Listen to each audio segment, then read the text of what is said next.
want to put up the Howard Lutnick clip.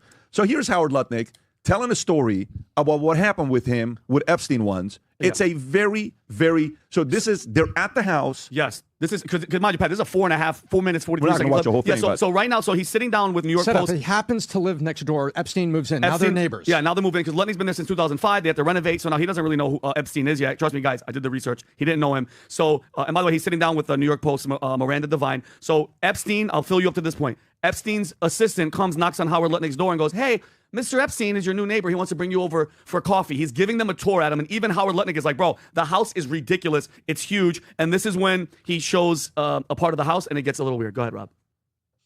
So he gives me a tour in the living room, big living room. And then across from it is double doors. I assume it's the dining room. Yeah. And he opens the doors and there's a massage table in the middle of the room. And candles all around and stuff. So I ask very insightful, cutting questions. I say to him, massage table in the middle of your house? How often do you have a massage? And he says, every day. And then he gets weirdly close to me. And he says, and the right kind of massage. His wife is with him. Now my wife is standing here. So she looks at me and I look at her and we say, I'm sorry, we have to go. And we left. And in the 6 or 8 steps it takes to get from his house to my house, my wife and I decided that I will never be in the room with that disgusting person ever again. God. So I was never in the room with him socially, for business, or for even philanthropy. If that guy was there, I wasn't going because he's gross. Okay, now stop it, Rob. So now There's another part, though, that's coming. So now it keeps going, guys. And he's just, and by the way, I don't, in that world, I don't trust any of the old people that I believe exactly what the hell he's saying. He's like, I'm disgusting. Because everybody, once you put Howard Lutnick next to Epstein, everybody was like, oh, he's in. No. It's not analysis. It's not first time witness. knowledge. Yeah, witness. So now this next one, guys, and Robbie, I would start it, Rob, started like about 3 minutes. This is when the conversation. I'm doing this for a reason. They come to a conclusion here that I kind of disagree with. So I'm just going to play the next clip, and they're going to say their analysis, and I kind of disagree with their analysis. I'll get to exactly why just in a second. Of other people that were there and showing up and stuff like that. And this is what Miranda asked him now. Go ahead, Robbie. Oh, the deep nuance of Howard Lutnick. This guy's gross. Yeah. Right. So how come Bill Gates and all these other people could hang around him and not see what you saw? Or did they see it and ignore it? Or no, they participated. Boom, boom. That's what his MO was. Get a massage, get a massage. And what happened in that massage room, I assume, was on video. This guy was the greatest blackmailer ever. Woo! Blackmailed people. That's how he had money. So what happened to those videos? Why is there now such a dearth of information when Donald Trump's people are running the FBI and the DOJ? I assume way back when they traded those videos in exchange for him getting that 18-month sentence, which allowed him to have visits and be out of jail. I mean, he's a serial sex offender. How could he get 18 months and be able to go to his office during the day and have visitors and stuff? It must have been a trade. So my assumption, I have no knowledge, but my assumption is there was a trade for the video. Now, first of all, I don't even think that they knew that. Is Lutnick still on the inside? Oh, of course. Well, Lutnick is very much on the inside. Again, let me just, Vinny's great. I love Vinny. But just hear his take on this, and then I'll get to my point. Oh, if Lutnick's on the inside, as far as the Trump administration, yes. But yes, and he's the commerce secretary. But at the end of this, when they're asking, at what level of inside is he right now? You think he's in the inner circle? I don't. No, I would take off not one in the inner circle. He's definitely in the inner circle. Yeah, no, he's inner. But even at the end, she's like, well, how does Donald Trump, the president, feel about you? He's like, listen, I don't talk to him about this. I don't know this, but I want people to understand what this guy was saying. Like, what they're saying goes against everything that the White House and Kash Patel and Dan Bongino and Pam Bondi have been saying. He said they participated.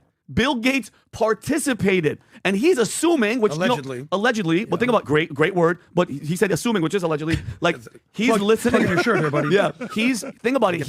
He's hearing something. We're learning. He's on the inside. He's heard things. He's heard a lot of things. I'm pretty sure he's picked up on the old Bill Gates and the connection with Bill Clinton and Mark Middleton and him committing suicide. And by the way, him bringing Epstein, when Epstein would visit Bill Clinton in the White House all those times, 11 times or whatever, Epstein would come with different younger women each time. And the guy that signed him on hanged himself in front of his house with a wire and shot himself in his chest, and they couldn't find the gun.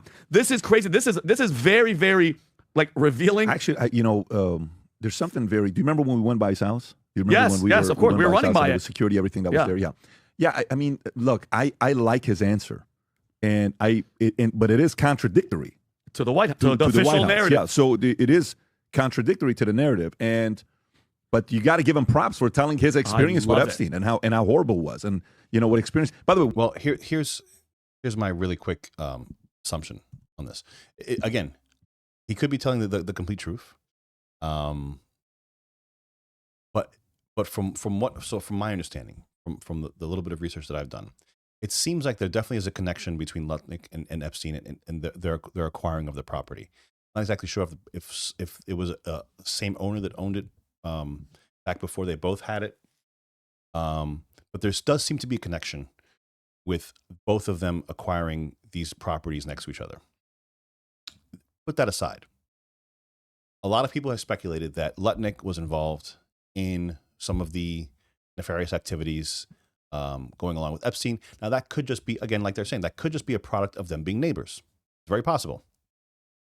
However, what a lot of people were saying about the Epstein files was the reason why that they haven't been released is because a lot of Trump's allies and a lot of Trump's people were named in the files.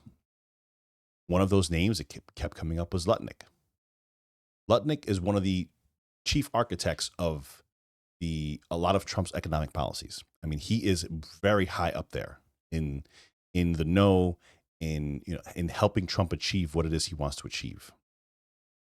And Trump, if that's one of his guys, it is very well possible that he's protecting them.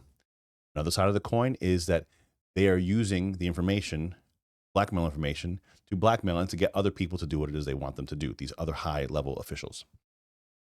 Now, if in fact Lutnick and the White House believe that eventually we have to disseminate this information, eventually we have to get it out there, there is a possibility that, let's just say, this again, totally hypothetical, that Lutnick is named in the files and has done nefarious things. Then it would be a smart move to get ahead of it. It would be a smart move to go and say, I went to the house. I was there with my wife. It was pretty gross. Never wanted to see him again. That was the end of it. And to put out there that he's the number one blackmail guy that's out there, that's how he acquired his money, that these high-ranking people were also there. They were all blackmailed, and that information was part of the sweetheart deal that he got in Florida. It would kind of make sense to do that. In the event that it comes out and it shows, oh, look, you were part of it too. He could just say, oh, well, obviously, he's going to make all that stuff up about me because I'm his neighbor. I'm also very, very powerful and this and that. So it's not as cut and dry ever as we're all led to believe. I think it is pretty, it was a good interview. He did give out some nice nuggets for the people to go and start scattering and start chattering about.